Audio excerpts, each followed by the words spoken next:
നാലാം സങ്കീർത്തനം. ദൈവത്തിൽ ആനന്ദവും സുരക്ഷിതത്വവും. എനിക്ക് നീതി നടത്തി തരുന്ന ദൈവമേ, ഞാൻ വിളിച്ചപേക്ഷിക്കുമ്പോൾ എനിക്ക് ഉത്തരമരുളണമേ. ഞെരുക്കത്തിൽ എനിക്കങ്ങ് അഭയമരുളി കാരുണ്യപൂർവ്വം എൻ്റെ പ്രാർത്ഥന കേൾക്കണമേ. മാനവരെ, എത്ര നാൾ നിങ്ങൾ എൻ്റെ അഭിമാനത്തിന് ക്ഷതമേൽപ്പിക്കും? എത്ര നാൾ നിങ്ങൾ പൊള്ളവാക്കുകളിൽ രസിച്ച് വ്യാജം അന്വേഷിക്കും? കർത്താവ് നീതിമാന്മാരെ തനിക്കായി തിരഞ്ഞെടുത്തിരിക്കുന്നുവെന്ന് അറിഞ്ഞുകൊള്ളുവിൻ. ഞാൻ വിളിച്ചപേക്ഷിക്കുമ്പോൾ അവിടുന്ന് കേൾക്കുന്നു. കോപിച്ചുകൊള്ളുക, എന്നാൽ പാപം ചെയ്യരുതേ.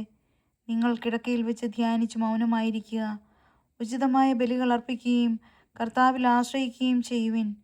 ആര് നമുക്ക് നന്മ ചെയ്യും? കർത്താവേ, അങ്ങയുടെ മുഖകാന്തി ഞങ്ങളുടെ മേൽ പ്രകാശിപ്പിക്കണമേ എന്ന് പലരും പറയാറുണ്ട്.